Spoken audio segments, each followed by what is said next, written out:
मुंबई के आसमान पर काले बादलों का डेरा था और मूसलाधार बारिश शहर की सड़कों को धो रही थी। ठीक वैसी ही रात थी जैसी 5 साल पहले थी, जब आरोही को अपमानित करके घर से निकाल दिया गया था। अंतर्राष्ट्रीय हवाई अड्डे के निजी रनवे पर एक शानदार काले रंग का जेट उतरा, जिसके पंखों पर फीनिक्स ग्लोबल का प्रतीक चिन्ह चमक रहा था। विमान का दरवाजा खुला और ठंडी हवा का एक झोंका अंदर दाखिल हुआ, लेकिन वहां खड़ी महिला के चेहरे पर कोई शिकन नहीं आई। आरोही ने अपनी काली एड़ी वाली सैंडल को मजबूती से जमीन पर रखा। उसकी आंखों में अब वह पुराना डर नहीं था, बल्कि एक ऐसी आग थी जो पूरे शहर को जलाने की क्षमता रखती थी। उसने अपनी कलाई पर बंधी घड़ी को देखा और एक गहरी सांस ली, यह जानते हुए कि आज की रात उसकी जिंदगी का एक नया अध्याय शुरू होने वाला है। उसके पीछे से एक 5 साल का बच्चा बाहर निकला, जिसकी चाल ढाल में अपनी उम्र से कहीं ज्यादा आत्मविश्वास झलक रहा था। आर्यन ने अपने छोटे से कोट को ठीक किया और अपनी मां का हाथ थाम लिया। उसकी आंखों में एक अजीब सी चमक थी जो उसके पिता की याद दिलाती थी। वह कोई साधारण बच्चा नहीं था, बल्कि एक ऐसा प्रतिभावान बालक था जिसने इतनी कम उम्र में ही जटिल गणितीय समस्याओं को हल करना सीख लिया था। आर्यन ने चारों ओर फैले अंधेरे और बारिश को देखा, फिर अपनी मां की ओर देखकर धीरे से मुस्कुराया। उसे पता था कि वे यहां किसी पारिवारिक मिलन के लिए नहीं आए हैं, बल्कि एक ऐसे युद्ध के लिए आए हैं जिसे उसकी मां ने 5 साल तक अपनी खामोशी में तैयार किया था। रनवे पर एक काली रोल्स रॉयस खामोशी से आकर रुकी और ड्राइवर ने तुरंत बाहर निकलकर पीछे का दरवाजा खोला। आरोही का निजी सहायक विक्रम, जो पहले से ही वहां मौजूद था, उसने सिर झुकाकर उनका अभिवादन किया और टैबलेट पर आज के कार्यक्रम की जानकारी दी। विक्रम की आवाज में सम्मान और डर का मिला जुला भाव था, क्योंकि वह जानता था कि उसकी मालकिन कितनी सख्त और निर्दयी हो सकती है जब बात व्यापार या परिवार की हो। आरोही ने बिना एक शब्द कहे गाड़ी में प्रवेश किया। उसकी नजर खिड़की के बाहर दौड़ते हुए शहर के नजारों पर टिकी थी। यह वही शहर था जिसने उसे ठुकरा दिया था, लेकिन अब वह इस शहर को अपनी शर्तों पर चलाने के लिए वापस आई थी। शहर के दूसरे छोर पर वर्मा मेंशन को दुल्हन की तरह सजाया गया था, जहां रोशनी की चकाचौंध ने रात के अंधेरे को भी मात दे दी थी। यह आरोही की सौतेली बहन रिया की सगाई की रात थी और पूरा वर्मा परिवार अपनी झूठी शानो शौकत दिखाने में व्यस्त था। घर के मुखिया मिस्टर वर्मा मेहमानों का स्वागत करते हुए अपनी खुशी नहीं छिपा पा रहे थे, क्योंकि उनकी बेटी की शादी शहर के सबसे अमीर और ताकतवर आदमी से होने जा रही थी। वे इस बात से पूरी तरह अनजान थे कि जिस बेटी को उन्होंने 5 साल पहले कलंक मानकर घर से निकाल दिया था, वह आज उनकी किस्मत का फैसला करने आ रही है। नौकर चाकर इधर उधर भाग रहे थे और हवा में महंगे इत्र और विदेशी व्यंजनों की महक घुली हुई थी। रिया अपने कमरे में आईने के सामने खड़ी होकर अपने महंगे हीरे के हार को निहार रही थी। उसके चेहरे पर विजय की एक कुटिल मुस्कान थी। उसकी मां सुनीता कमरे में दाखिल हुई और अपनी बेटी की नजर उतारते हुए कहा कि आज की रात उनकी जिंदगी की सबसे बड़ी जीत है। वे दोनों आपस में बातें कर रहे थे कि कैसे उन्होंने आरोही को रास्ते से हटाया और विवान रायचंद को रिया के जाल में फंसाया। रिया को पूरा यकीन था कि 5 साल पहले उस बारिश वाली रात का सच कभी सामने नहीं आएगा और वह हमेशा के लिए रायचंद साम्राज्य की रानी बनकर राज करेगी। उनकी हंसी में एक क्रूरता थी जो उनकी खूबसूरती को भी बदसूरत बना रही थी। तभी मेंशन के मुख्य द्वार पर हलचल हुई और मेहमानों की भीड़ एक तरफ हट गई, जैसे किसी राजा के लिए रास्ता छोड़ रही हो। विवान रायचंद का आगमन हुआ और पूरे हॉल में एक अजीब सी खामोशी छा गई, जो उसके व्यक्तित्व के प्रभाव को बयां कर रही थी। विवान एक लंबा, चौड़ा और बेहद आकर्षक पुरुष था, जिसके चेहरे पर हमेशा एक गंभीर और डराने वाला भाव रहता था। उसने एक गहरा नीला सूट पहन रखा था जो उसकी एथलेटिक काया पर पूरी तरह जच रहा था, लेकिन उसकी आंखों में एक ऐसा खालीपन था जिसे कोई भी नहीं पढ़ सकता था। वह रिया की तरफ बढ़ा, लेकिन उसकी चाल में किसी प्रेमी की उत्सुकता नहीं, बल्कि एक थके हुए योद्धा की औपचारिकता थी। विवान को इस तरह की पार्टियों और दिखावे से सख्त नफरत थी, लेकिन वह अपने परिवार और दादी के दबाव के कारण इस सगाई के लिए तैयार हुआ था। उसका मन बार बार उस रात की ओर चला जाता था जब वह बुरी तरह घायल था और एक अजनबी लड़की ने उसकी जान बचाई थी। रिया ने दावा किया था कि वह वही लड़की है, और विवान के पास उस समय उस पर विश्वास न करने का कोई कारण नहीं था। हालांकि उसका दिल कभी भी रिया को स्वीकार नहीं कर पाया था। वह अपने हाथ में वाइन का गिलास लिए एक कोने में खड़ा हो गया। उसकी तेज नजरें भीड़ का मुआयना कर रही थीं, जैसे वह किसी अनजाने खतरे या किसी खोई हुई चीज की तलाश कर रहा हो। अचानक मुख्य द्वार पर एक और गाड़ी आकर रुकी, जिसकी भव्यता ने वहां मौजूद हर दूसरी गाड़ी को फीका कर दिया। मेहमानों की फुसफुसाहट तेज हो गई जब उन्होंने देखा कि यह गाड़ी भारत में केवल गिने चुने लोगों के पास ही है। ड्राइवर ने दरवाजा खोला और आरोही बाहर निकली। उसने एक बेहद खूबसूरत लाल रंग की साड़ी पहनी थी जो उसकी गोरी त्वचा पर आग की तरह चमक रही थी। उसके बाल खुले थे और हवा में लहरा रहे थे, और उसके चेहरे पर एक ऐसा स्वाभिमान था जिसने वहां मौजूद हर किसी को उसे देखने पर मजबूर कर दिया। आर्यन उसके साथ चल रहा था। उसका छोटा हाथ अपनी मां की हथेली में सुरक्षित था, और वह अपनी बड़ी बड़ी आंखों से सब कुछ देख रहा था। मिस्टर वर्मा और सुनीता के चेहरों का रंग उड़ गया, जैसे उन्होंने कोई भूत देख लिया हो। उन्हें उम्मीद थी कि आरोही अगर कभी वापस आई भी तो वह फटे पुराने कपड़ों में होगी और उनसे मदद की भीख मांगेगी, लेकिन उनके सामने जो महिला खड़ी थी वह किसी महारानी से कम नहीं लग रही थी, और उसकी आभा के सामने उनकी सारी दौलत छोटी पड़ रही थी। आरोही ने अपने पिता की आंखों में सीधे देखा और बिना पलक झपकाए आगे बढ़ी, जैसे वह उन्हें पहचानती ही न हो। यह उसका घर था, लेकिन आज वह यहां एक बेटी के रूप में नहीं, बल्कि एक ऐसी शक्ति के रूप में आई थी जिसे वे नजरअंदाज नहीं कर सकते थे। रिया, जो अभी तक अपनी सहेलियों के बीच घिरी हुई थी, आरोही को देखकर ईर्ष्या और क्रोध से जल उठी। वह तुरंत अपनी मां के पास गई और फुसफुसाई कि इस मनहूस को यहां किसने बुलाया है। सुनीता ने उसे शांत रहने का इशारा किया, क्योंकि वह जानती थी कि आज की रात कोई भी तमाशा विवान के सामने उनकी छवि खराब कर सकता है। लेकिन आरोही का आगमन पहले ही पार्टी का मुख्य आकर्षण बन चुका था। मेहमान आपस में बातें करने लगे थे कि यह खूबसूरत और अमीर महिला कौन है और उसका वर्मा परिवार से क्या रिश्ता है। आरोही के चेहरे पर एक व्यंग्यात्मक मुस्कान थी, जैसे वह उनके मन में चल रहे तूफानों का आनंद ले रही हो। विवान की नजर जैसे ही आरोही पर पड़ी, उसे लगा जैसे समय एक पल के लिए थम गया हो। उसने अपनी जिंदगी में कई खूबसूरत महिलाएं देखी थीं, लेकिन आरोही में कुछ ऐसा था जो उसे बाकियों से अलग और खतरनाक बना रहा था। उसे एक अजीब सी फेमिलियर फीलिंग, परिचित एहसास हुआ, जैसे उसने इन आंखों को पहले कहीं देखा है, शायद किसी सपने में या किसी धुंधली याद में। उसका दिल जोर से धड़कने लगा, जो उसके लिए एक बहुत ही असामान्य बात थी। वह अपनी जगह से थोड़ा आगे बढ़ा ताकि उस रहस्यमयी महिला को बेहतर तरीके से देख सके जो इतनी बेबाकी से उसके मंगेतर के घर में दाखिल हुई थी। आरोही ने हॉल के बीच में जाकर अपनी जगह बनाई और वेटर से एक गिलास पानी लेकर ऐसे खड़ी हो गई जैसे वह इस पूरी महफिल की मालकिन हो।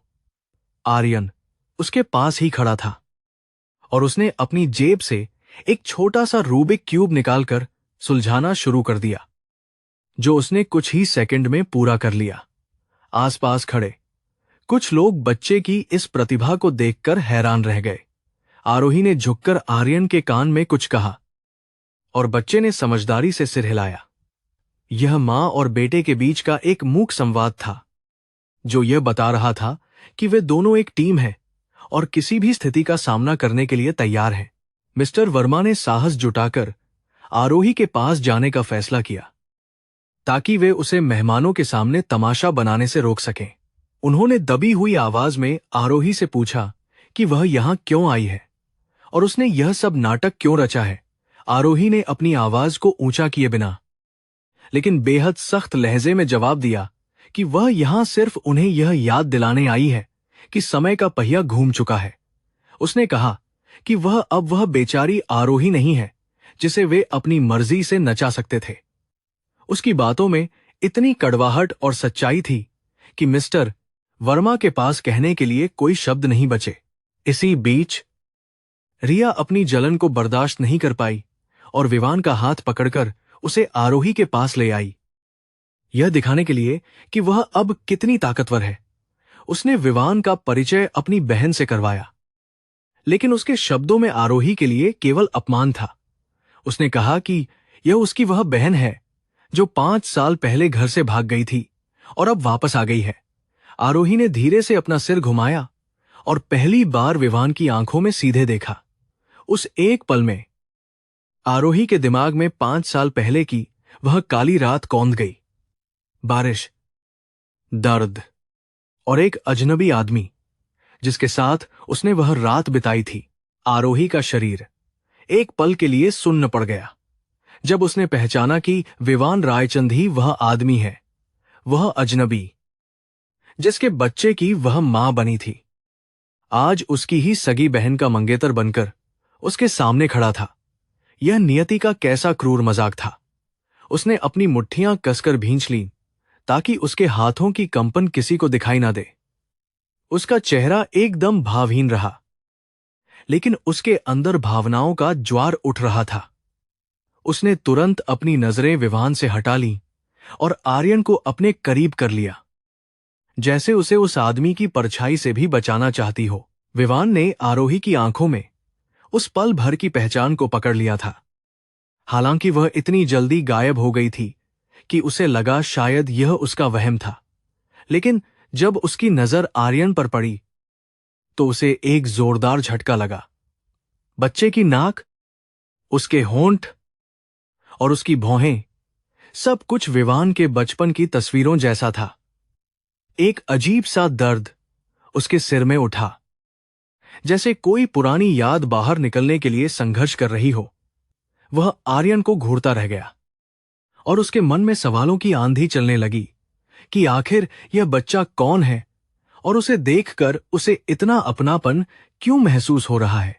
रिया ने देखा कि विवान का ध्यान पूरी तरह से आरोही और उसके बेटे पर है, तो उसने जानबूझकर आर्यन का मजाक उड़ाने की कोशिश की। उसने कहा कि पता नहीं यह नाजायज बच्चा किसका है और आरोही इसे लेकर किस मुंह से यहां आई है। यह सुनते ही विवान की आंखों में गुस्सा चमक उठा। हालांकि वह समझ नहीं पाया कि उसे एक अनजान बच्चे के अपमान पर इतना गुस्सा क्यों आ रहा है, लेकिन इससे पहले कि विवान कुछ बोल पाता, आर्यन ने अपनी मां का हाथ छोड़ दिया और रिया के सामने जाकर खड़ा हो गया। उसने अपनी छोटी सी उंगली उठाकर कहा कि शब्दों का चयन सोच समझकर करना चाहिए, वरना परिणाम भारी पड़ सकते हैं। हॉल में सन्नाटा पसर गया। एक 5 साल के बच्चे द्वारा दी गई इस धमकी ने सभी को स्तब्ध कर दिया था। आरोही के चेहरे पर एक गर्व भरी मुस्कान थी। उसने आर्यन के कंधे पर हाथ रखा और रिया से कहा कि अगर उसने दोबारा उसके बेटे के बारे में कोई अपशब्द कहा तो यह सगाई उसकी जिंदगी की आखिरी खुशी होगी। विवान इस पूरे दृश्य को मंत्रमुग्ध होकर देख रहा था। उसे आरोही का यह उग्र रूप और आर्यन की निडरता बेहद पसंद आई। यह रिया के नाटक और आंसुओं से बिल्कुल अलग था। यह असली था, यह कच्चा था और यह बेहद आकर्षक था। माहौल इतना तनावपूर्ण हो गया था कि किसी की सांस लेने की हिम्मत नहीं हो रही थी। बाहर बारिश और तेज हो गई थी और बिजली की कड़कड़ाहट ने इस ड्रामा को और भी नाटकीय बना दिया था। विवान ने एक कदम आगे बढ़ाया और आरोही से सीधे पूछा कि वह कौन है और उसका असली मकसद क्या है। आरोही ने अपनी ठंडी निगाहों से उसे देखा और कहा कि उसका परिचय वक्त देगा और मकसद उसे जल्द ही पता चल जाएगा। उसने विवान को पूरी तरह से नजरअंदाज करते हुए वहां से जाने के लिए कदम बढ़ाए, लेकिन विवान ने उसका रास्ता रोक लिया। दोनों के बीच की यह तनातनी, यह मौन युद्ध पूरे हॉल के लिए एक तमाशा बन गया था। विवान की आंखों में जिज्ञासा थी, जबकि आरोही की आंखों में एक दीवार थी जिसे भेदना नामुमकिन लग रहा था। आरोही जानती थी कि अब खेल शुरू हो चुका है। उसे न केवल अपने परिवार से बदला लेना था, बल्कि अपने बेटे को उसके पिता से भी बचाना था, जो अब उसका सबसे बड़ा दुश्मन बनने वाला था। यह रात सिर्फ एक शुरुआत थी, उस तूफान की जो आने वाले दिनों में उन सबकी जिंदगियों को तहस नहस करने वाला था। उसने आर्यन का हाथ थामा और भीड़ को चीरते हुए बाहर निकल गई। पीछे छोड़ गई ढेर सारे सवाल और एक अधूरा एहसास। पार्टी का माहौल अब पहले जैसा खुशनुमा नहीं रह गया था, क्योंकि आरोही की उपस्थिति ने वहां मौजूद हर शख्स को असहज कर दिया था। मेहमान अब दबी जुबान में सिर्फ उसी के बारे में बातें कर रहे थे और उसकी दौलत तथा रुतबे का अंदाजा लगाने की कोशिश कर रहे थे। आरोही एक कोने में खड़ी होकर शांति से जूस का गिलास हाथ में लिए हुए थी और उसकी नजरें बाज की तरह पूरे हॉल का जायजा ले रही थी। आर्यन उसके पास सोफे पर बैठा अपने टैबलेट में कुछ खेल रहा था और वह अपनी उम्र के बच्चों की तरह चंचल होने के बजाय बेहद गंभीर दिखाई दे रहा था। विवान की नजरें बार बार आरोही की तरफ मुड़ रही थीं, हालांकि वह खुद को रोकने की बहुत कोशिश कर रहा था। उसके दिमाग में अभी भी वह सवाल घूम रहा था कि आखिर इस महिला के साथ उसका क्या कनेक्शन हो सकता है। उधर रिया और उसकी मां सुनीता का गुस्सा 7वें आसमान पर था, क्योंकि उनकी सगाई की पार्टी का सारा ध्यान आरोही ने चुरा लिया था। सुनीता ने रिया के कान में फुसफुसाते हुए कहा कि उन्हें कुछ ऐसा करना होगा जिससे आरोही और उसके बेटे की बेइज्जती हो और वे खुद यहां से भाग जाएं। रिया की आंखों में एक शैतानी चमक आ गई और उसने तुरंत एक योजना बना ली, जो न केवल आरोही को नीचा दिखाएगी, बल्कि विवान के सामने उसे एक गैर जिम्मेदार मान साबित कर देगी। रिया ने एक वेटर को अपने पास बुलाया और उसे कुछ निर्देश दिए, जिसके बाद वेटर एक ट्रे लेकर आर्यन की तरफ बढ़ा।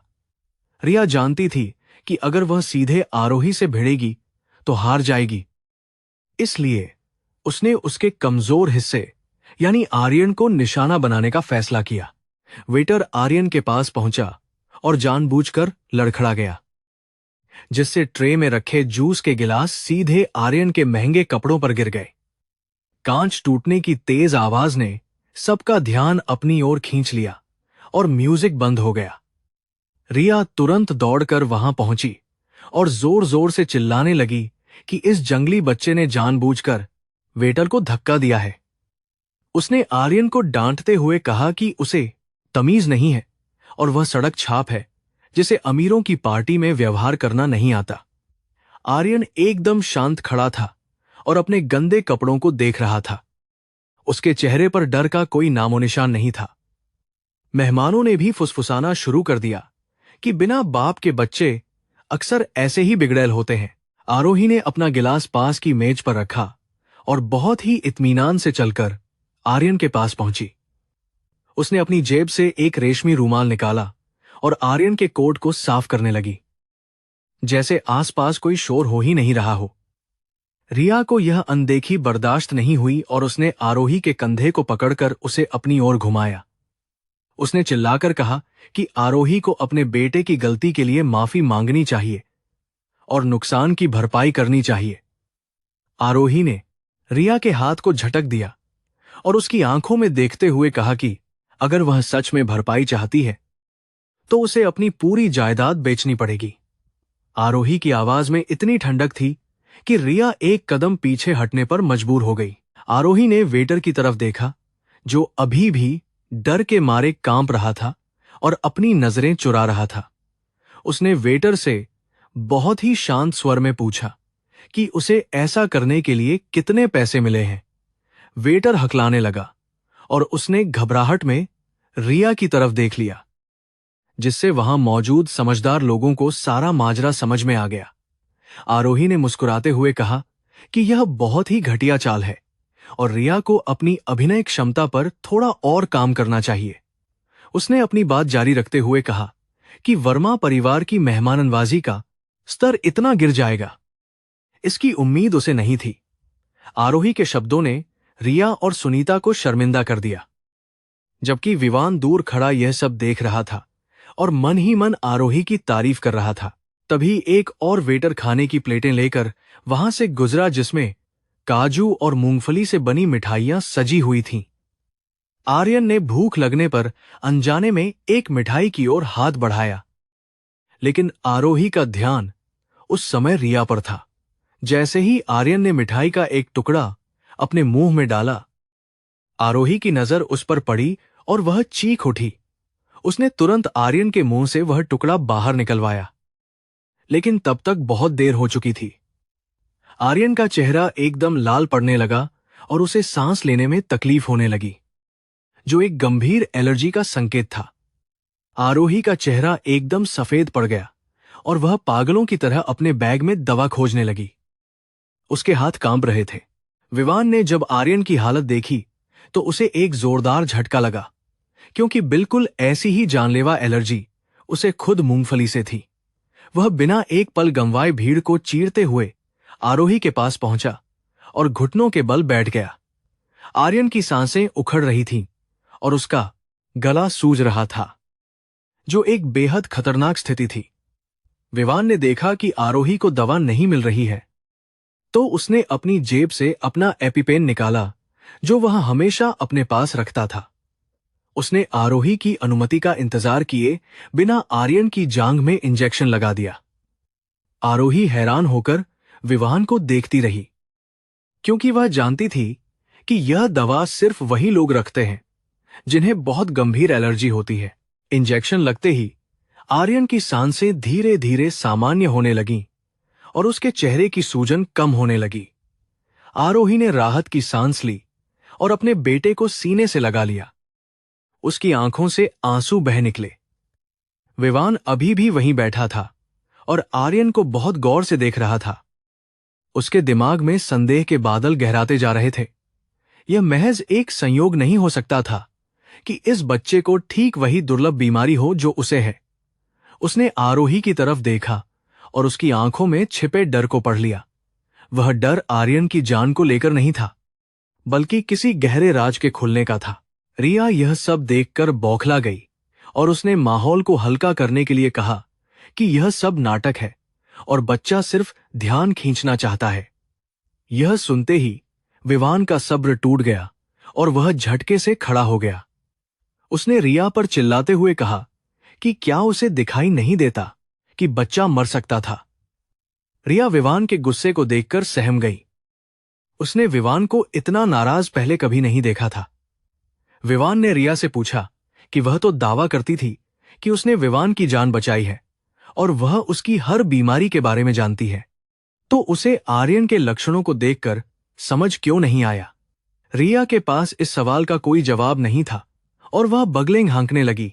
विवान ने फिर आरोही की तरफ अपना ध्यान केंद्रित किया, जो अब आर्यन को गोद में उठाकर वहां से जाने की तैयारी कर रही थी।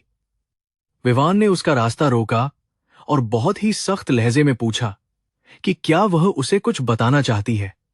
आरोही ने अपनी पुरानी अकड़ वापस ओढ़ ली और कहा कि उसे किसी को कोई सफाई देने की जरूरत नहीं है। उसने विवान को धन्यवाद दिया और कहा कि इसका एहसान वह जल्द ही चुका देगी। विवान ने उसका हाथ पकड़ लिया और कहा कि बात एहसान की नहीं है, बल्कि सच की है जो वह छिपा रही है। आरोही ने एक झटके में अपना हाथ छुड़ाया और कहा कि सच को संभालने की ताकत उसमें नहीं है। पार्टी का माहौल अब पूरी तरह से खराब हो चुका था और मेहमानों के बीच कानाफूसी शुरू हो गई थी। मिस्टर वर्मा ने स्थिति को संभालने की कोशिश की और संगीत दोबारा शुरू करवा दिया, लेकिन किसी का ध्यान अब पार्टी में नहीं था। आरोही अपने बेटे को लेकर वहां से निकल गई, लेकिन जाते जाते उसने विवान के दिल में एक ऐसी हलचल पैदा कर दी थी जिसे शांत करना अब नामुमकिन था। विवान वहीं खड़ा उसे जाते हुए देखता रहा और उसे यकीन हो गया कि आरोही और आर्यन का उसकी जिंदगी से कोई गहरा नाता है। उसे वह बारिश वाली रात याद आई जब वह बेहोशी की हालत में था, और उसे महसूस हुआ कि उस रात की यादें वैसी नहीं हैं जैसी रिया ने उसे बताई थीं। विवान ने तुरंत अपना फोन निकाला और अपने निजी जासूस को फोन लगाया, जो उसकी छाया की तरह काम करता था। उसने आदेश दिया कि आरोही के पिछले 5 सालों का पूरा रिकॉर्ड निकाला जाए। एक एक दिन का हिसाब उसे चाहिए। उसने विशेष रूप से यह पता लगाने के लिए कहा कि आर्यन का जन्म कहां हुआ था और उसके जन्म प्रमाण पत्र पर पिता का नाम क्या है। विवान को पता था कि यह रास्ता आसान नहीं होगा, क्योंकि आरोही जैसी ताकतवर महिला ने अपने अतीत को बहुत गहराई में दफन कर रखा होगा। लेकिन विवान रायचंद को न सुनने की आदत नहीं थी, खासकर तब जब मामला उसके खून का हो। उधर कार में बैठते ही आरोही का मजबूत मुखौटा टूट गया और वह रो पड़ी। आर्यन ने अपने नन्हे हाथों से अपनी मां के आंसू पोंछे और कहा कि वह ठीक है, उसे चिंता करने की जरूरत नहीं है। आरोही ने आर्यन को गले लगाया और मन ही मन कसम खाई कि वह विवान को कभी भी आर्यन के करीब नहीं आने देगी। वह जानती थी कि आज की घटना के बाद विवान शांत नहीं बैठेगा और वह सच की तह तक जाने की कोशिश करेगा। आरोही को अब अपनी चालें और भी सोच समझकर चलनी होंगी, क्योंकि उसका सामना शहर के सबसे चतुर और ताकतवर आदमी से था। उसने विक्रम को फोन किया और निर्देश दिया कि सुरक्षा को 3 गुना बढ़ा दिया जाए और उनकी हर गतिविधि को गुप्त रखा जाए। वर्मा मेंशन में रिया अभी भी अपने अपमान की आग में जल रही थी और विवान का व्यवहार उसे खटक रहा था। उसे डर सताने लगा था कि कहीं उसका झूठ पकड़ा न जाए और उसकी सारी मेहनत बेकार न हो जाए। उसने अपनी मां से कहा कि उन्हें आरोही को हमेशा के लिए रास्ते से हटाना होगा, इससे पहले कि वह विवान को सब सच बता दे। सुनीता ने उसे तसल्ली दी और कहा कि वे जल्द ही आरोही के खिलाफ एक ऐसा षड्यंत्र रचेंगे जिससे वह दोबारा कभी उठ नहीं पाएगी। लेकिन वे यह नहीं जानते थे कि वे एक शेरनी को ललकार रहे हैं, जो अपने बच्चे की रक्षा के लिए किसी भी हद तक जा सकती है। अगली सुबह पूरे शहर के अखबारों और न्यूज चैनलों पर आरोही की वापसी और पार्टी में हुए हंगामे की खबरें छाई हुई थीं। हर कोई जानना चाहता था कि यह रहस्यमयी महिला कौन है जिसने रायचंद और वर्मा परिवार को चुनौती दी है। विवान अपने ऑफिस में बैठा उन खबरों को देख रहा था, लेकिन उसका ध्यान आर्यन की तस्वीरों पर था। उसने गौर किया कि आर्यन की आंखों का रंग और आकार बिल्कुल उसके जैसा है। उसने अपने पारिवारिक डॉक्टर को बुलाया और उससे पूछा कि क्या मूंगफली की एलर्जी अनुवांशिक हो सकती है। डॉक्टर ने पुष्टि की कि यह बहुत हद तक संभव है, जिससे विवान का शक यकीन में बदलने लगा।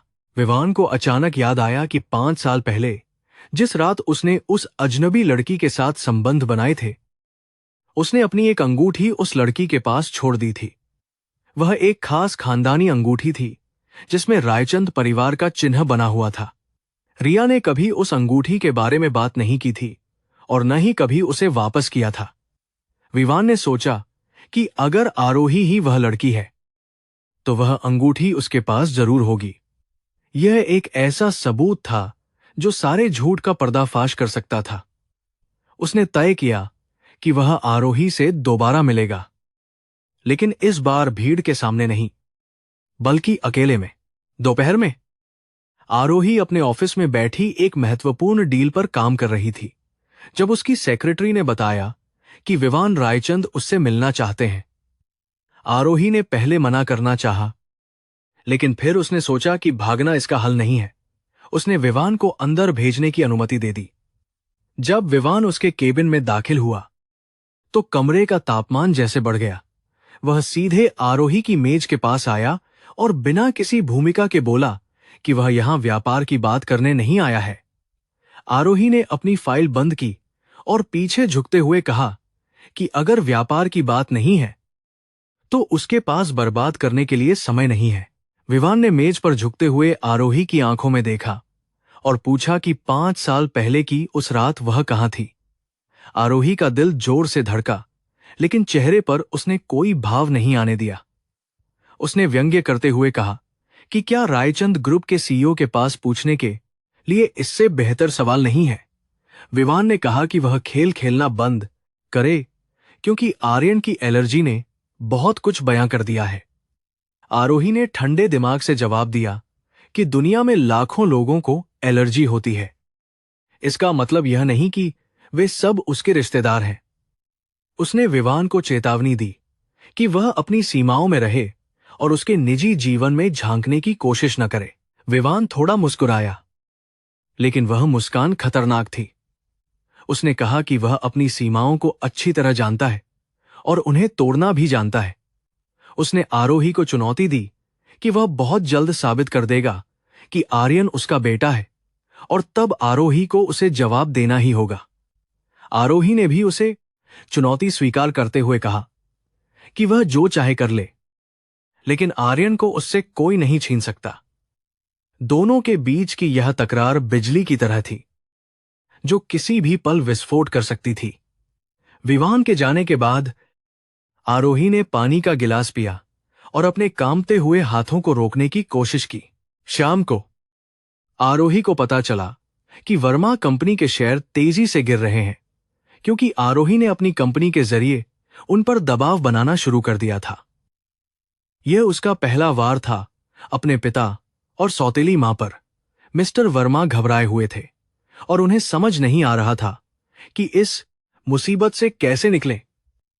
उन्होंने विवान से मदद मांगने का सोचा, लेकिन रिया ने उन्हें बताया कि विवान आजकल बहुत अजीब व्यवहार कर रहा है।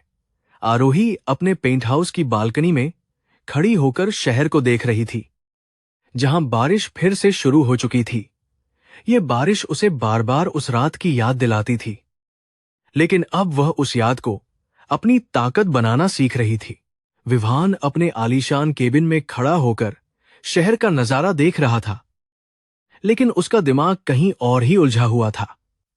उसके निजी जासूस ने अभी अभी उसे खबर दी थी कि 5 साल पहले उस अस्पताल के रिकॉर्ड रहस्यमय तरीके से गायब कर दिए गए हैं, जहां आर्यन का जन्म हुआ था। यह जानकारी उसके शक को और गहरा करने के लिए काफी थी कि आरोही कुछ बहुत बड़ा छिपा रही है। विवान ने अपनी मुट्ठी भींची और तय किया कि अब उसे सीधे तौर पर सबूत हासिल करना होगा।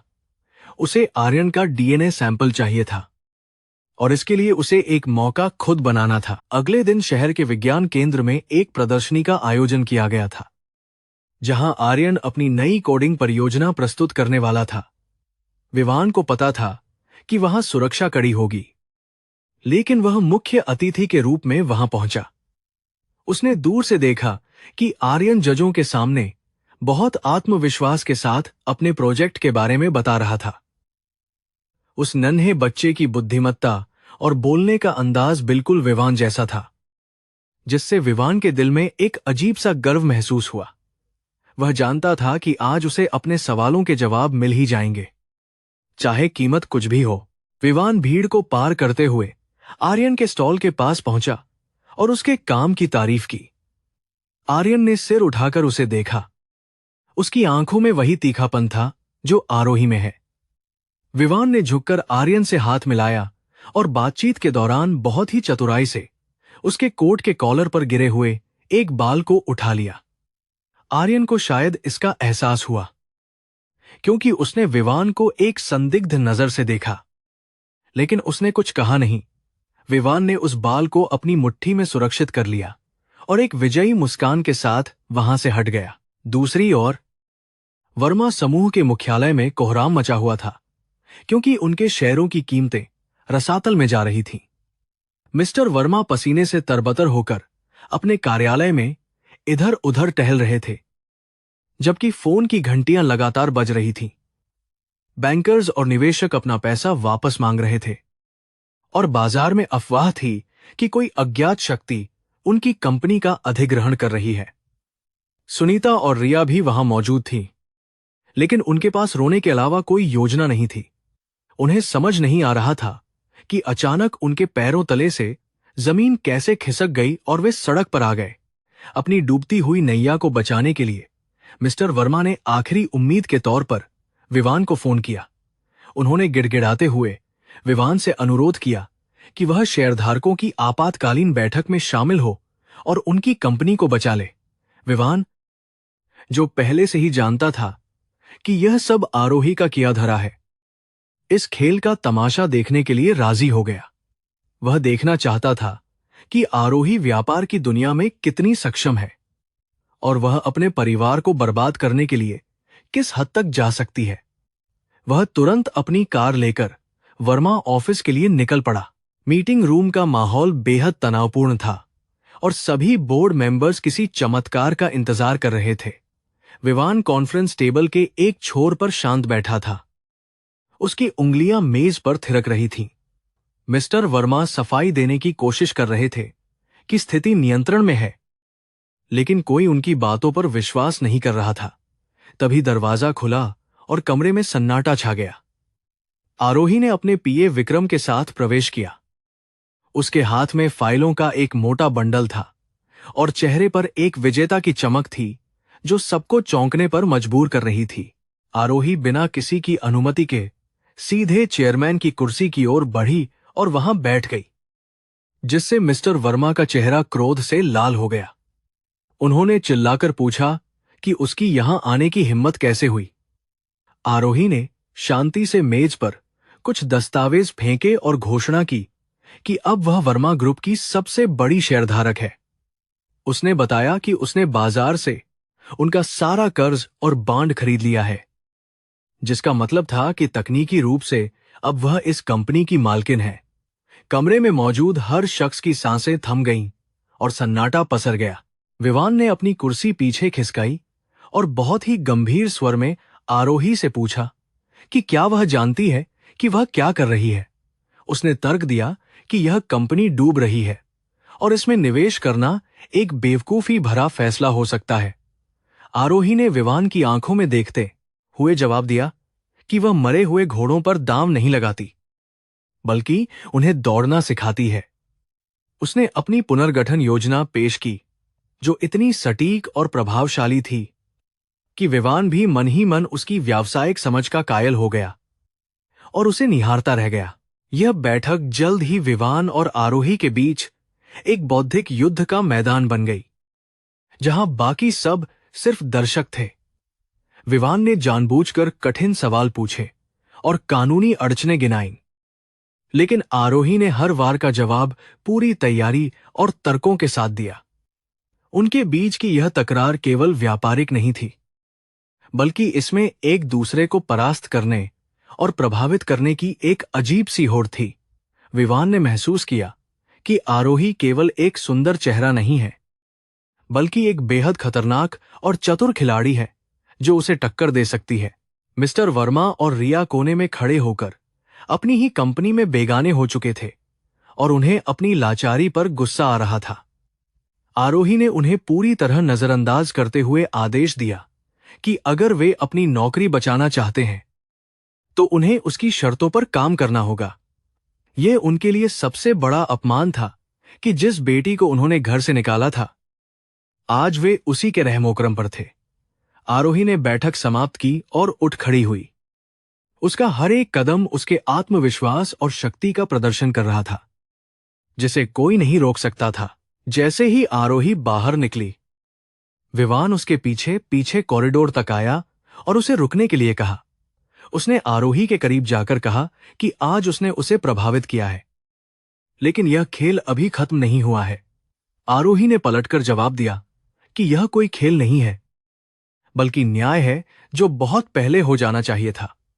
उसने विवान को सलाह दी कि वह रिया और उसके झूठ से दूर रहे, वरना वह भी इस तूफान की चपेट में आ जाएगा। विवान उसकी चेतावनी सुनकर मुस्कुराया, क्योंकि उसे खतरों से खेलने का पुराना शौक था। आरोही के जाने के बाद विवान ने अपनी जेब से वह रुमाल निकाला जिसमें उसने आर्यन का बाल सुरक्षित रखा था। उसने तुरंत अपने भरोसेमंद डॉक्टर को फोन किया और उसे लैब में मिलने के लिए कहा। विवान जानता था कि अगले 24 घंटे उसकी जिंदगी के सबसे महत्वपूर्ण घंटे होने वाले हैं। अगर डीएनए मैच कर गया तो न केवल रिया का झूठ पकड़ा जाएगा, बल्कि उसे एक बेटा भी मिल जाएगा। उसने कसम खाई कि अगर आर्यन उसका खून निकला तो वह उसे हासिल करने के लिए पूरी दुनिया से लड़ जाएगा, चाहे सामने कोई भी हो। अपनी कार में वापस लौटते हुए आरोही को एक अजीब सी बेचैनी महसूस हो रही थी, जैसे उसने कोई बड़ी गलती कर दी हो। उसे याद आया कि विज्ञान केंद्र में विवान आर्यन के बहुत करीब था और यह विचार उसे अंदर तक डरा रहा था। उसने विक्रम से पूछा कि क्या उसने विवान को आर्यन के पास कुछ संदिग्ध करते हुए देखा था। विक्रम ने न में सिर हिलाया, लेकिन आरोही का दिल मानने को तैयार नहीं था। उसे पता था कि विवान रायचंद इतनी आसानी से हार मानने वालों में से नहीं है और वह कोई न कोई चाल जरूर चलेगा। वर्मा मेंशन में रिया पागलों की तरह सामान तोड़ रही थी और चीख रही थी कि आरोही ने उनका सब कुछ छीन लिया है। उसने अपनी मां से कहा कि अब उन्हें इंतजार नहीं करना चाहिए और आरोही को खत्म कर देना चाहिए। सुनीता ने उसे शांत करने की कोशिश की, लेकिन रिया की आंखों में खून उतर आया था। उसे डर था कि विवान अब उससे दूर होता जा रहा है और अगर आरोही जिंदा रही तो वह विवान को कभी हासिल नहीं कर पाएगी। उसने एक पुराने अपराधी को फोन लगाया ताकि वह आरोही को हमेशा के लिए चुप करा सके। रात के सन्नाटे में विवान अपनी लैब रिपोर्ट का इंतजार कर रहा था और आरोही अपने सोते हुए बेटे को निहार रही थी। दोनों एक ही शहर में थे, लेकिन उनके बीच गलतफहमियों और रहस्यों की एक गहरी खाई थी। बाहर फिर से बारिश शुरू हो गई थी, जो आने वाले तूफान का संकेत दे रही थी। विवान ने खिड़की के कांच पर अपना हाथ रखा और महसूस किया कि कल का सूरज उनके लिए एक नई सच्चाई लेकर आएगा। वह तैयार था, चाहे परिणाम जो भी हो। अब वह पीछे नहीं हटने वाला था, क्योंकि अब यह लड़ाई उसकी अपनी थी। लैब के ठंडे और सफेद कमरे में घड़ी की टिक टिक की आवाज किसी बम के टाइमर जैसी लग रही थी।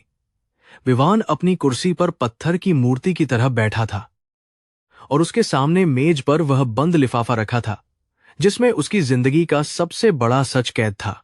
डॉ मेहता, जो विवान के परिवार के बहुत पुराने और भरोसेमंद चिकित्सक थे।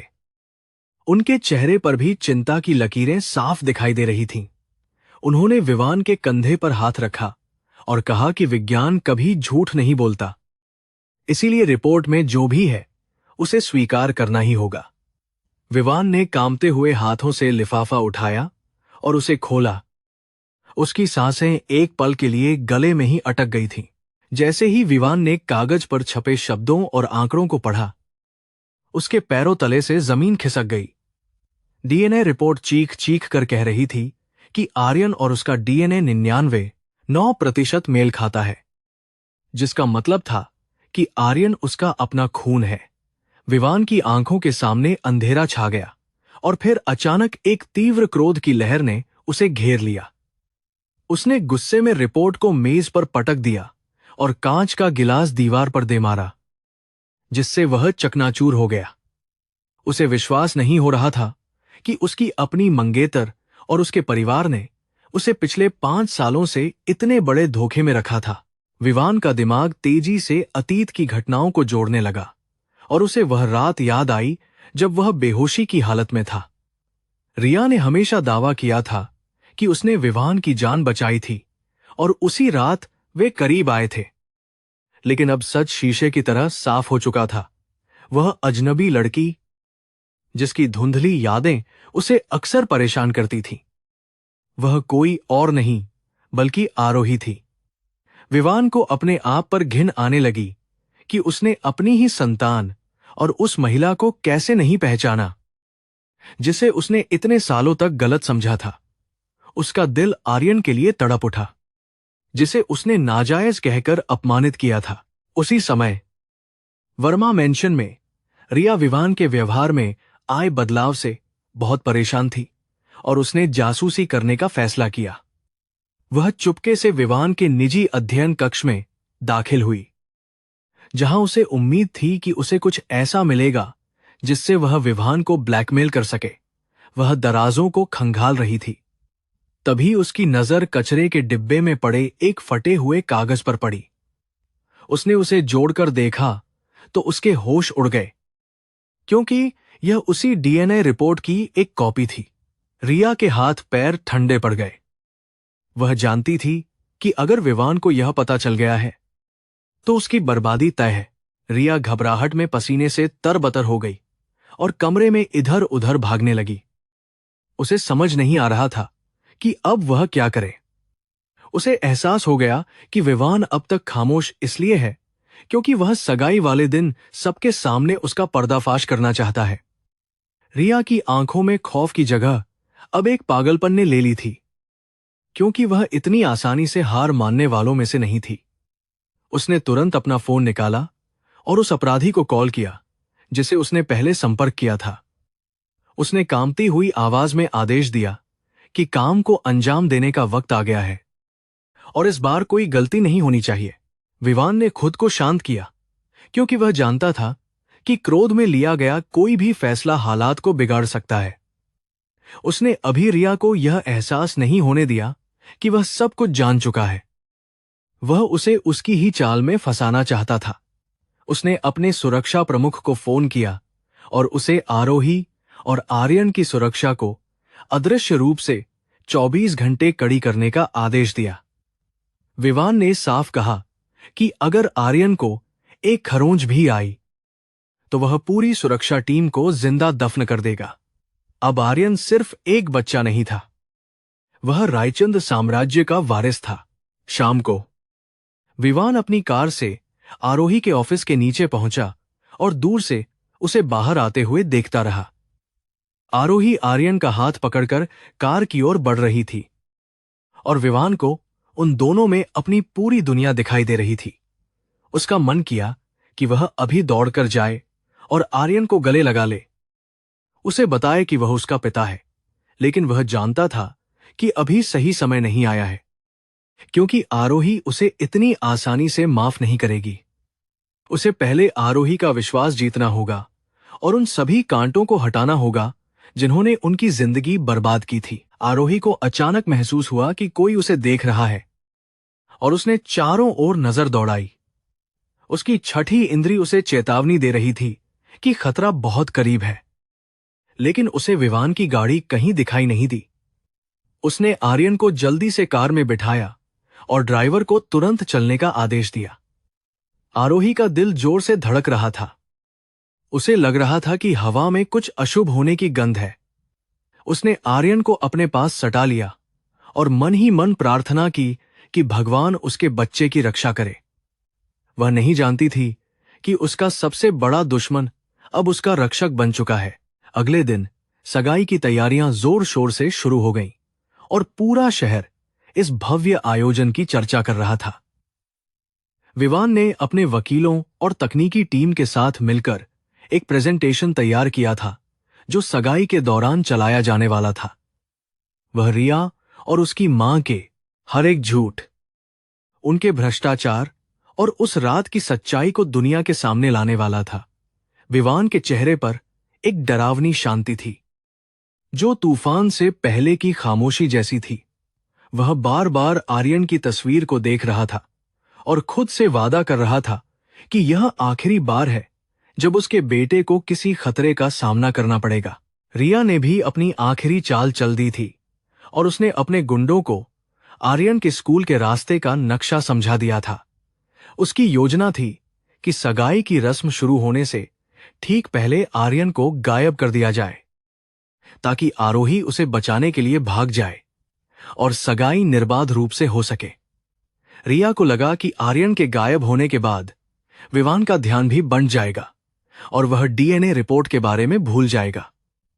उसकी मूर्खता और अहंकार ने उसे इतना अंधा कर दिया था कि वह देख नहीं पा रही थी कि वह आग से खेल रही है। दोपहर के समय विवान को एक अज्ञात नंबर से कॉल आया और सामने वाले ने उसे बताया कि वर्मा परिवार के खातों में कुछ बड़ी रकम ट्रांसफर की गई है। यह पैसा उसी अपराधी के खाते में गया था जिसका शहर में बहुत खराब रिकॉर्ड था। विवान तुरंत समझ गया कि रिया ने भाड़े के, हत्यारे या अपहरणकर्ता को काम पर रखा है। उसका खून खौल उठा, लेकिन उसने अपनी भावनाओं पर काबू रखा। उसने अपनी टीम को अलर्ट पर रहने का संकेत दिया और खुद भी अपनी पिस्तौल लोड करके जैकेट के अंदर छिपा ली। आज की शाम खून और आंसुओं से लिखी जाने वाली थी। समारोह स्थल पर मेहमानों का आना शुरू हो गया था और मीडिया की भीड़ भी जमा हो चुकी थी।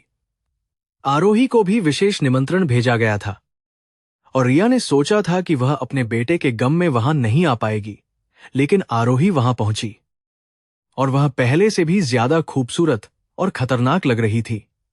उसने काले रंग का गाउन पहना था जो उसके विरोध और शोक दोनों का प्रतीक था।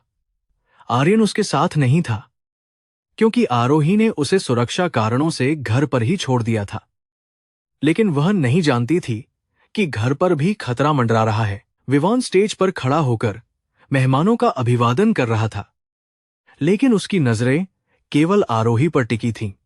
जब उसने देखा कि आर्यन साथ नहीं है तो उसे थोड़ी राहत मिली, लेकिन चिंता भी हुई। वह आरोही के पास गया और बहुत धीमी आवाज में पूछा कि आर्यन कहाँ है और क्या वह सुरक्षित है। आरोही ने उसे आश्चर्य से देखा और कहा कि उसे विवान की झूठी हमदर्दी की जरूरत नहीं है। विवान ने उसकी आंखों में देखते हुए कहा कि आज रात के बाद उसे किसी हमदर्दी की जरूरत नहीं पड़ेगी, बस उसे मुझ पर एक बार भरोसा करना होगा। तभी विवान के हेडसेट पर एक संदेश आया कि आर्यन के घर के आसपास कुछ संदिग्ध गतिविधियां देखी गई हैं। विवान का चेहरा तनाव से सख्त हो गया और उसने तुरंत वहां अपनी एक और टीम भेजने का आदेश दिया। उसने आरोही का हाथ पकड़ा और उसे कोने में ले जाकर कहा कि रिया ने आर्यन को नुकसान पहुंचाने की योजना बनाई है। आरोही यह सुनकर सन्न रह गई और उसका गुस्सा फूट पड़ा। वह रिया को मारने के लिए उसकी तरफ दौड़ना चाहती थी, लेकिन विवान ने उसे रोक लिया और कहा कि अगर वह अभी हंगामा करेगी तो रिया सतर्क हो जाएगी और आर्यन को बचाना मुश्किल हो जाएगा। आरोही की आंखों में आंसू और आग दोनों थे। उसने विवान का कॉलर पकड़ लिया और पूछा कि वह उस पर भरोसा क्यों करे। विवान ने बिना पलक झपकाए कहा कि क्योंकि आर्यन उसका भी बेटा है। यह सुनते ही आरोही के हाथ ढीले पड़ गए और वह अविश्वास से विवान को देखने लगी। समय जैसे थम गया था और उनके चारों ओर का शोर गायब हो गया था। विवान ने कहा कि वह बाद में हर सवाल का जवाब देगा, लेकिन अभी उन्हें मिलकर अपने बेटे को बचाना है। आरोही ने एक पल सोचा और फिर धीरे से सिर हिलाया। यह उनके बीच एक अनकही संधि थी। हॉल में रोशनी धीरे धीरे कम हो गई और एक स्पॉटलाइट सीधे मंच पर खड़े जोड़े पर पड़ी, जहां रिया विवान के हाथों में अपना हाथ डाले खड़ी थी और अपनी जीत पर मुस्कुरा रही थी। एंकर ने उत्साह के साथ घोषणा की कि अब समय आ गया है जब हम इस खूबसूरत जोड़े की प्रेम कहानी का एक वीडियो मोन्टाज देखेंगे। रिया ने अपनी मां सुनीता की ओर देखकर पलक झपकाई, क्योंकि यह वीडियो उन्होंने ही तैयार करवाया था, जिसमें उनकी झूठी कहानियों को सच की तरह पेश किया गया था। मेहमान अपनी कुर्सियों पर आगे खिसक आए और वेटर अपनी ट्रे लेकर एक तरफ खड़े हो गए ताकि स्क्रीन का नजारा साफ दिखाई दे। आरोही एक खंभे के पीछे खड़ी थी। उसका दिल जोर जोर से धड़क रहा था, लेकिन वह विवान के अगले कदम का इंतजार कर रही थी। विवान ने एंकर के हाथ से माइक्रोफोन ले लिया और एक गहरी सांस ली। उसकी आवाज पूरे हॉल में गूंज उठी। उसने कहा कि इस वीडियो को शुरू करने से पहले वह एक छोटी सी कहानी सुनाना चाहता है जो 5 साल पुरानी है। उसने मेहमानों को बताया कि कैसे एक बारिश वाली रात में उसकी जान एक फरिश्ते ने बचाई थी और कैसे उसे इतने सालों तक यह विश्वास दिलाया गया कि वह फरिश्ता रिया है। रिया का चेहरा थोड़ा उतर गया। उसे विवान के स्वर में छिपी ठंडक पसंद नहीं आई। विवान ने अपनी बात जारी रखते हुए कहा कि झूठ के पैर नहीं होते और सच को जमीन फाड़कर बाहर आने की आदत होती है। उसने पीछे मुड़कर तकनीशियन को इशारा किया और स्क्रीन पर वीडियो प्ले करने का आदेश दिया। बड़ी स्क्रीन पर रिया और विवान की रोमांटिक तस्वीरें नहीं, बल्कि कुछ और ही चल रहा था, जिसे देखकर पूरे हॉल में सन्नाटा छा गया। यह एक सीसीटीवी फुटेज था जिसमें रिया और सुनीता एक डॉक्टर को भारी रकम देते हुए दिखाई दे रहे थे।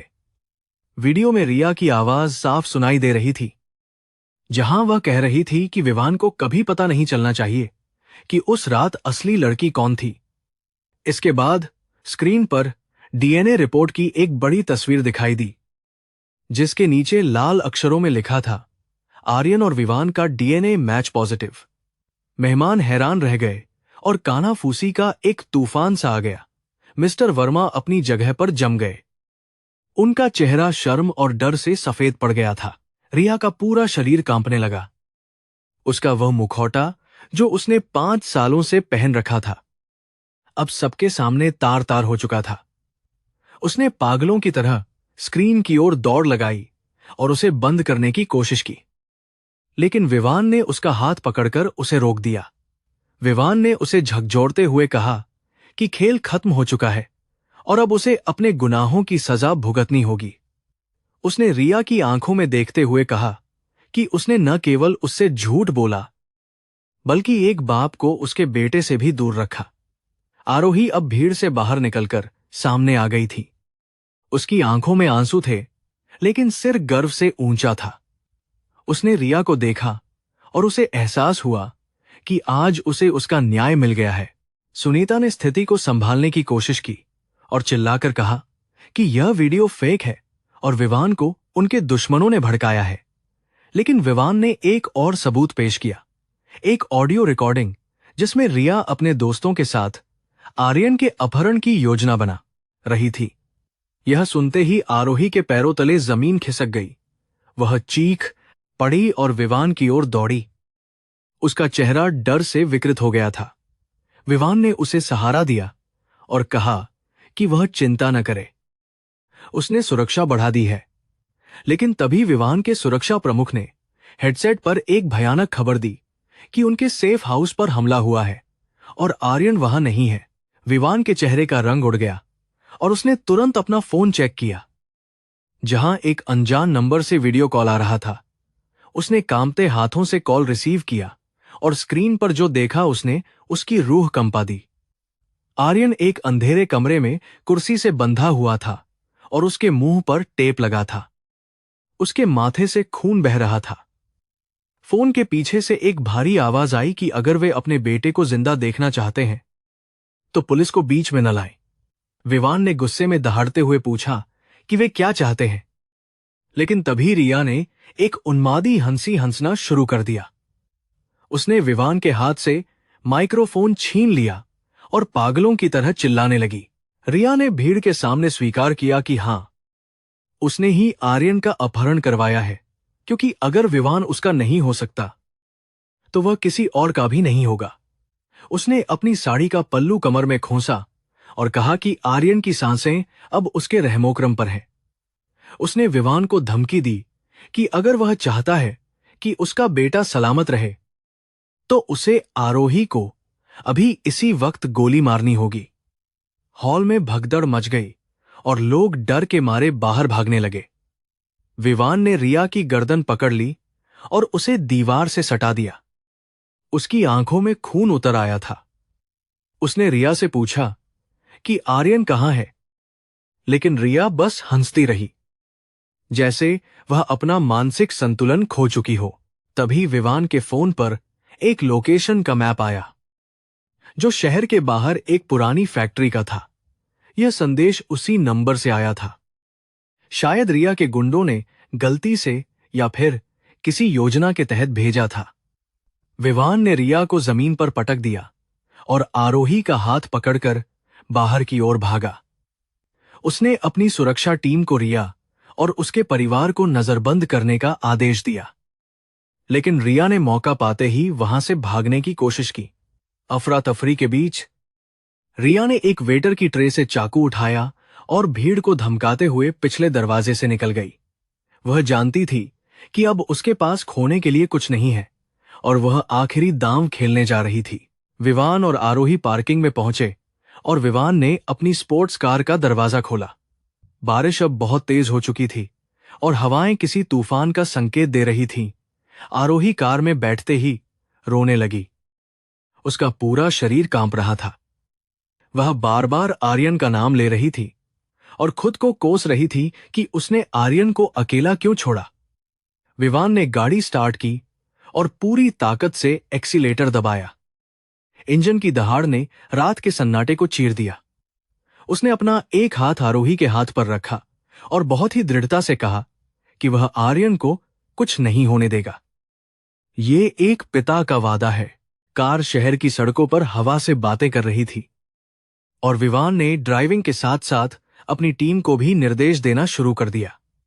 आरोही ने विवान की तरफ देखा और पहली बार उसे एक रक्षक के रूप में महसूस किया, न कि एक दुश्मन के रूप में। उसने विवान से पूछा कि उसे कब पता चला कि आर्यन उसका बेटा है। विवान ने सड़क पर नजरें जमाए हुए बताया कि उसे आर्यन को देखते ही महसूस हो गया था, लेकिन पुष्टि कल ही हुई थी। उसने आरोही से माफी मांगी कि उसने उन दोनों को पहचानने में इतनी देर कर दी। आरोही ने सिसकते हुए कहा कि अब इन बातों का कोई मतलब नहीं है, बस आर्यन सही सलामत वापस आ जाए। रिया, जो एक दूसरी गाड़ी में भागने में सफल हो गई थी, वह भी उसी पुरानी फैक्ट्री की ओर जा रही थी। उसका मेकअप आंसुओं और बारिश से धुल चुका था, जिससे उसका चेहरा डरावना लग रहा था।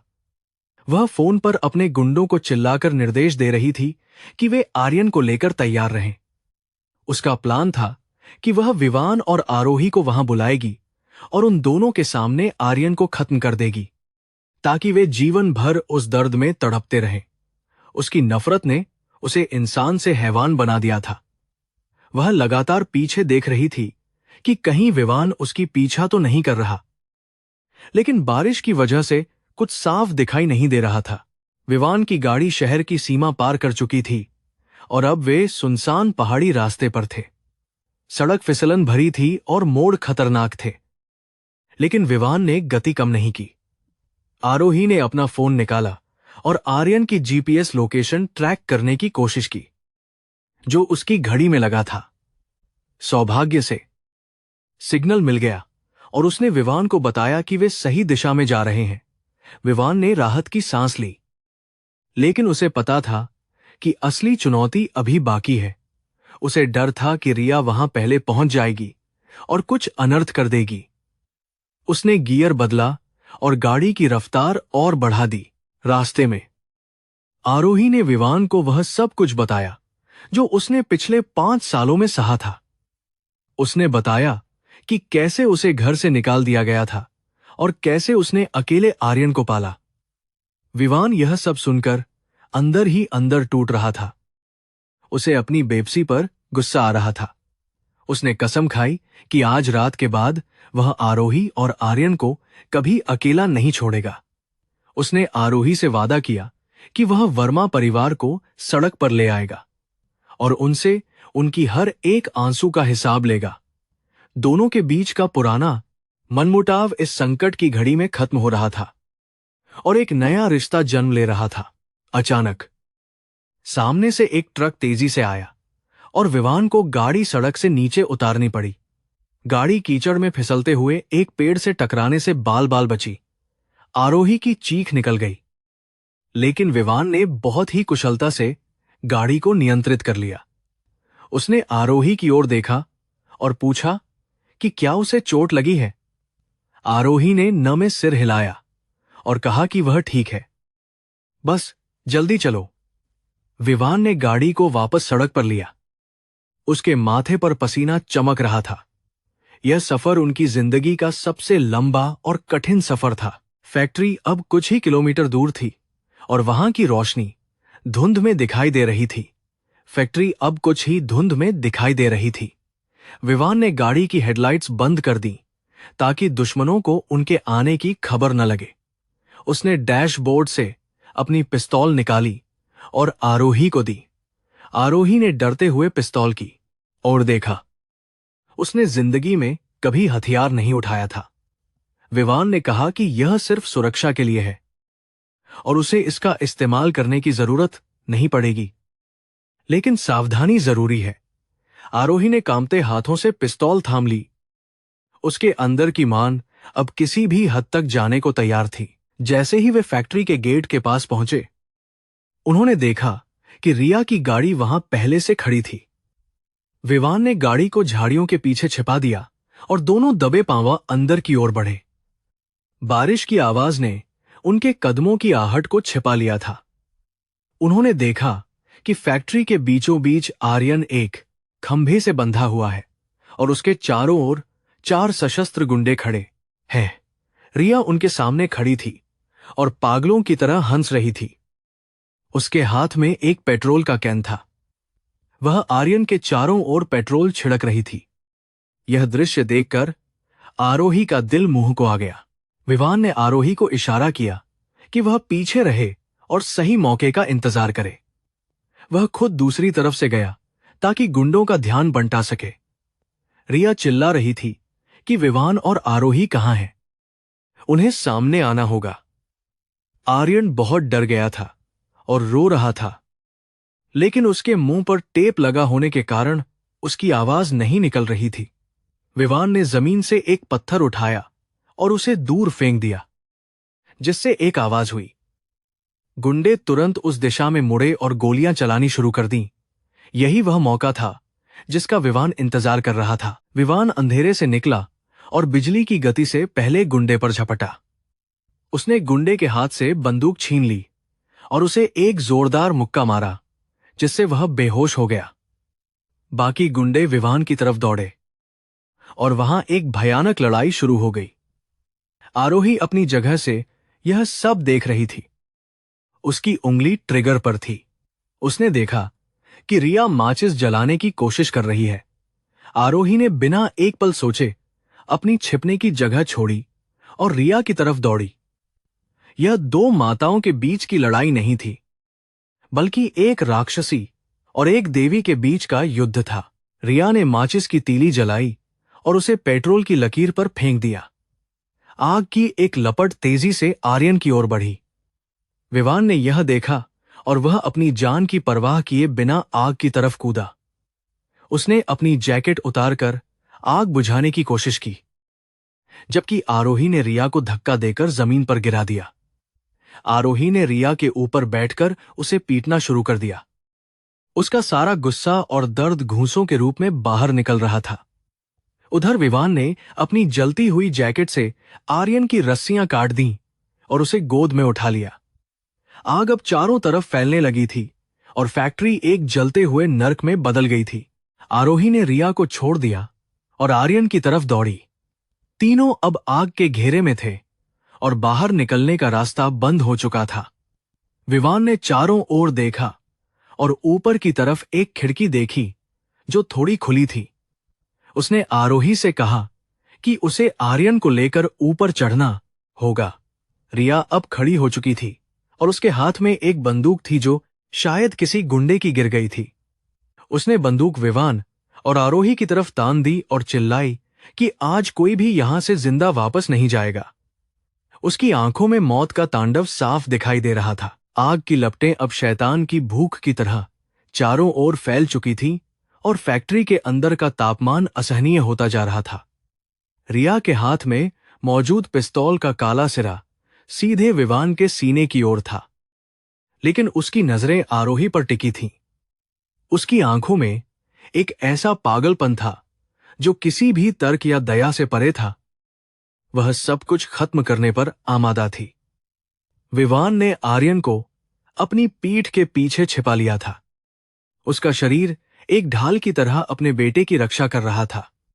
धुएं के कारण सांस लेना मुश्किल हो रहा था और आर्यन की खांसी की आवाजें उस तनावपूर्ण माहौल को और भी भयानक बना रही थीं।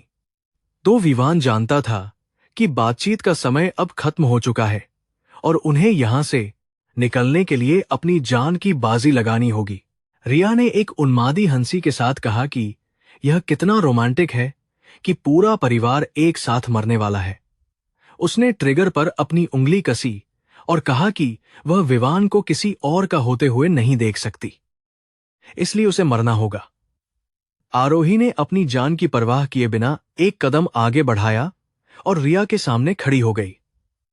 उसने रिया की आंखों में देखते हुए कहा कि अगर उसे किसी को मारना है तो उसे मारे, लेकिन आर्यन और विवान को जाने दे। आरोही की आवाज में डर नहीं, बल्कि एक मां का बलिदान था, जो अपने बच्चे के लिए मौत को गले लगाने के लिए तैयार थी। रिया कुछ पल के लिए ठिठक गई। शायद उसे आरोही की इस हिम्मत की उम्मीद नहीं थी। विवान ने आरोही के इस कदम का फायदा उठाते हुए अपनी योजना पर काम करना शुरू किया। उसने धीरे से अपने पैर से एक जलती हुई लकड़ी के टुकड़े को रिया की तरफ सरकाया। रिया का ध्यान जैसे ही उस हरकत पर गया, विवान ने पूरी ताकत से उस पर छलांग लगा दी। उसी पल एक जोरदार धमाका हुआ और पिस्तौल से गोली चल गई। गोली की आवाज ने फैक्ट्री की छत को हिला दिया और एक पल के लिए ऐसा लगा जैसे समय थम गया हो। आरोही की चीख गूंज उठी जब उसने देखा कि विवान के कंधे से खून का फव्वारा फूट पड़ा है। गोली विवान को लगी थी, लेकिन उसने रिया को कसकर पकड़ रखा था ताकि वह दोबारा फायर न कर सके। विवान और रिया दोनों जमीन पर गिर पड़े और उनके बीच पिस्तौल के लिए छीनाझ पट्टी होने लगी। विवान घायल होने के बावजूद अपनी पूरी ताकत लगा रहा था, लेकिन खून ज्यादा बहने की वजह से उसकी पकड़ ढीली पड़ती जा रही थी। रिया ने पागलों की तरह विवान के जख्म पर वार किया, जिससे विवान दर्द से कराह उठा। यह देखकर आरोही के अंदर की शेरनी जाग उठी। उसने पास पड़ा एक लोहे का भारी पाइप उठाया और पूरी ताकत से रिया के हाथ पर दे मारा। हड्डी टूटने की आवाज आई और रिया के हाथ से पिस्तौल छूटकर दूर जा गिरी। रिया दर्द से चिल्लाई और विवान की पकड़ से छूटकर पीछे हट गई। आग अब उनकी तरफ तेजी से बढ़ रही थी और छत का एक हिस्सा गिरना शुरू हो गया था। विवान ने लड़खड़ाते हुए खुद को संभाला और आर्यन को दोबारा गोद में उठा लिया। उसका बायां कंधा पूरी तरह से खून से लथपथ था और उसका चेहरा पीला पड़ गया था, लेकिन उसकी आंखों में अभी भी संकल्प था। उसने आरोही का हाथ पकड़ा और उस खिड़की की ओर इशारा किया जो बाहर निकलने का एकमात्र रास्ता थी। रिया ने अपना टूटा हुआ हाथ पकड़कर उठने की कोशिश की और चिल्लाई कि वे लोग भाग नहीं सकते। उसने जलती हुई लकड़ी उठाकर उनका रास्ता रोकने की कोशिश की, लेकिन अब वह बहुत कमजोर पड़ चुकी थी। आरोही ने खिड़की के पास पहुंचकर कांच को कोहनी से तोड़ा और बाहर झांककर देखा।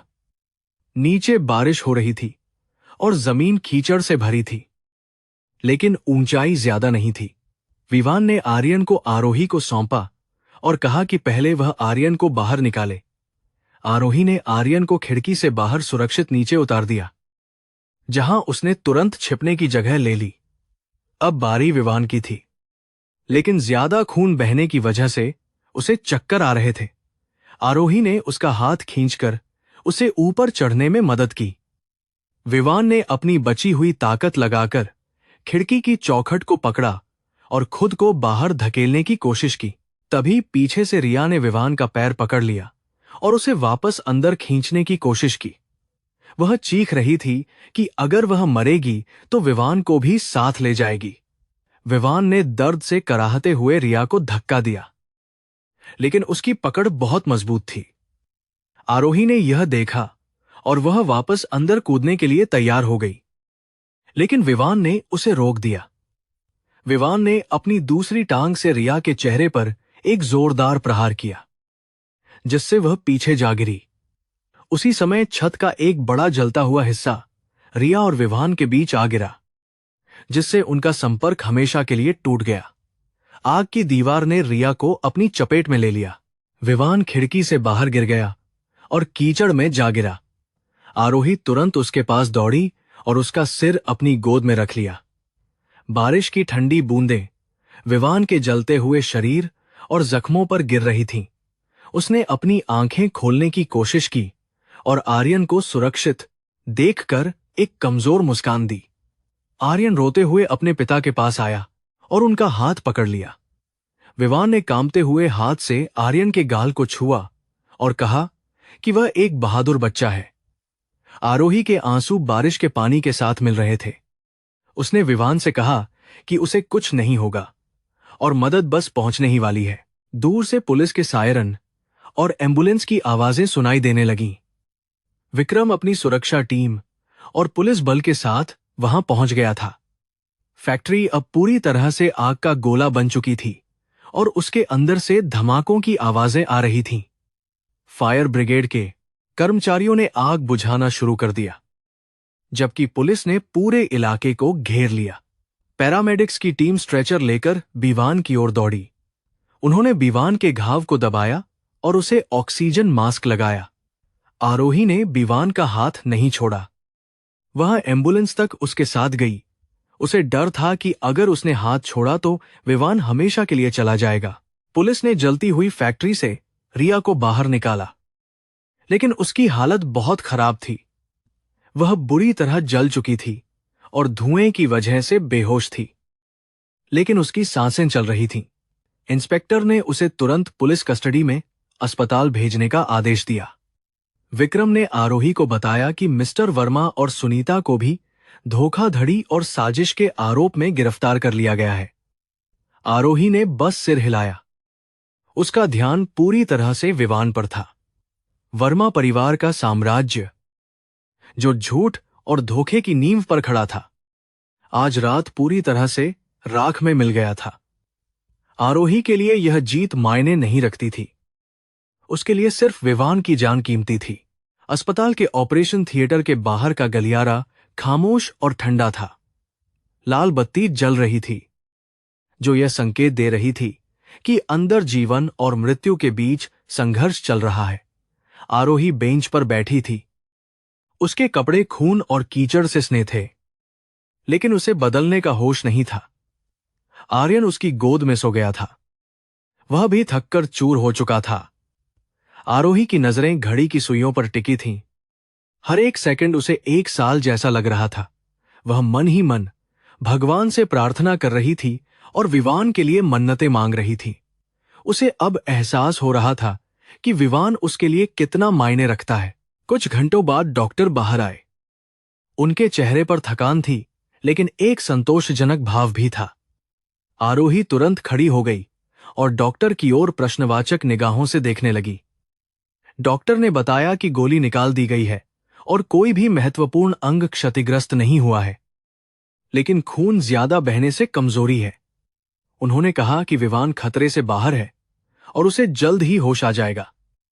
आरोही ने राहत की सांस ली और दीवार के सहारे बैठ गई। उसके कंधों से जैसे पूरी दुनिया का बोझ उतर गया हो। उसने आर्यन के माथे को चूमा और पहली बार उसके चेहरे पर एक सुकून भरी मुस्कान आई। अगली सुबह जब सूरज की किरणें अस्पताल के कमरे में दाखिल हुईं, तब विवान ने धीरे धीरे अपनी आंखें खोलीं। उसे सब कुछ धुंधला दिखाई दे रहा था, लेकिन उसे अपने हाथ पर एक कोमल स्पर्श महसूस हुआ। उसने देखा कि आरोही उसके बिस्तर के पास सिर रखकर सो रही है और उसका हाथ विवान के हाथ में है। विवान ने हिलने की कोशिश की, जिससे आरोही की नींद खुल गई। उसने विवान को होश में देखकर खुशी से रोना शुरू कर दिया। विवान ने ऑक्सीजन मास्क हटाया और बहुत धीमी आवाज में पानी मांगा। आरोही ने जल्दी से उसे पानी पिलाया और उसके बालों को सहलाया। विवान ने आरोही की आंखों में देखा और पूछा कि क्या सब ठीक है। आरोही ने मुस्कुराते हुए कहा कि अब सब कुछ ठीक है। बुरा वक्त बीत चुका है। उसने विवान को बताया कि रिया और उसके माता पिता जेल में हैं और आर्यन पूरी तरह से सुरक्षित है। विवान ने आर्यन के बारे में पूछा तो आरोही ने बताया कि वह विक्रम के साथ कैंटीन में गया है। विवान ने आरोही का हाथ अपने होठों से लगाया और कहा कि उसे माफ कर दे कि उसने उसे पहचानने में इतनी देर कर दी। आरोही ने उसकी उंगली पर अपनी उंगली रखी और कहा कि उन्हें अब अतीत को भूलकर भविष्य की ओर देखना चाहिए। तभी आर्यन कमरे में दौड़ता हुआ आया और पापा कहते हुए विवान के गले लग गया। विवान ने दर्द को भूलकर अपने बेटे को कसकर गले लगा लिया। आर्यन ने मासूमियत से पूछा कि क्या अब वे सब एक साथ रहेंगे। विवान और आरोही ने एक दूसरे को देखा और उनकी आंखों में एक मौन सहमति थी। विवान ने आर्यन से वादा किया कि अब दुनिया की कोई भी ताकत उन्हें अलग नहीं कर सकती। यह दृश्य एक बिखरे हुए परिवार के दोबारा जुड़ने का था, जो आंसुओं और दर्द के बाद मिला था, कमरे में मौजूद नर्स भी इस भावुक पल को देखकर मुस्कुरा दी। कुछ दिनों बाद विवान की हालत में काफी सुधार हुआ और उसे अस्पताल से छुट्टी मिल गई। आरोही उसे अपने पेंट हाउस ले आई, क्योंकि विवान का मेंशन अभी पुलिस जांच के दायरे में था। वहां विवान ने देखा कि आरोही ने आर्यन को कितनी अच्छी परवरिश दी है। वे दोनों साथ मिलकर खाना बनाते, आर्यन के साथ खेलते और घंटों बातें करते। यह वह जीवन था जिसके लिए विवान हमेशा तरसता था, लेकिन पैसे और काम के पीछे भागते हुए उसने कभी इस पर ध्यान नहीं दिया था। आरोही के साथ रहकर उसे महसूस हुआ कि असली खुशी परिवार में है, न कि दौलत में। उधर जेल में रिया अपनी कोठरी के कोने में बैठी दीवार को घूर रही थी।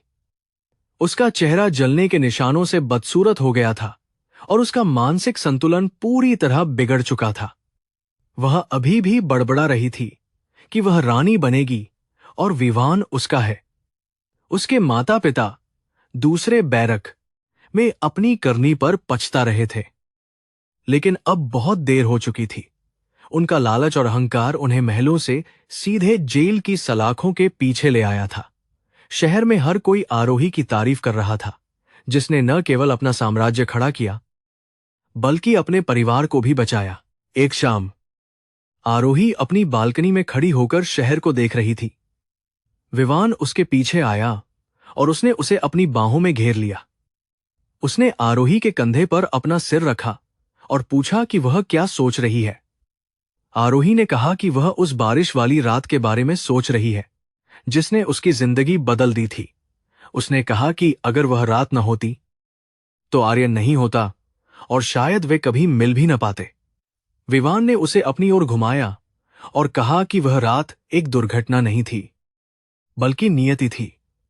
उसने अपनी जेब से एक छोटी सी मखमली डिब्बी निकाली और उसके सामने घुटनों पर बैठ गया। विवान ने डिब्बी खोली, जिसमें एक बेहद खूबसूरत हीरे की अंगूठी चमक रही थी। उसने आरोही की आंखों में देखते हुए कहा कि उसने एक बार अनजाने में उससे शादी की थी, लेकिन आज वह पूरे होश हवास में और पूरे दिल से उसे अपनी पत्नी बनाना चाहता है। उसने पूछा कि क्या वह उसे और आर्यन को अपना नाम और अपनी जिंदगी देगी। आरोही की आंखों में आंसू भर आए, लेकिन ये खुशी के आंसू थे। उसने हां में सिर हिलाया और अपना हाथ आगे बढ़ा दिया। विवान ने उसे अंगूठी पहनाई और उठकर उसे गले लगा लिया। उस समय आसमान में आतिशबाजी हो रही थी, जैसे कुदरत भी उनके मिलन का जश्न मना रही हो। आर्यन दौड़ता हुआ वहां आया और उनके बीच में घुस गया। उसने पूछा कि क्या वह भी इस हग्गे लगना का हिस्सा बन सकता है। तीनों ने मिलकर एक पारिवारिक आलिंगन किया। अब उनके जीवन में कोई रहस्य नहीं था, कोई झूठ नहीं था और कोई डर नहीं था। उनके सामने एक नया जीवन था जो प्यार, विश्वास और सम्मान पर आधारित था। विवान ने आर्यन को गोद में उठाया और आरोही का हाथ थामा। वे जानते थे कि आगे की राह में चुनौतियां आएंगी, लेकिन अब वे उनका सामना एक साथ करेंगे। बुराई हार चुकी थी और अच्छाई की एक नई सुबह हो चुकी थी। 6 महीने बीत चुके थे और मुंबई के क्षितिज पर अब एक नया सूर्योदय हो चुका था। फीनिक्स ग्लोबल और रायचंद ग्रुप के विलय ने व्यापार जगत में तहलका मचा दिया था और इस विशाल साम्राज्य की बागडोर आरोही और विवान के हाथों में थी। आरोही अपने आलीशान कार्यालय में खड़ी होकर शहर को देख रही थी, लेकिन आज उसकी आंखों में वह पुरानी कड़वाहट नहीं थी। उसने न केवल अपने दुश्मनों को धूल चटा दी थी, बल्कि अपनी खोई हुई प्रतिष्ठा भी वापस पा ली थी।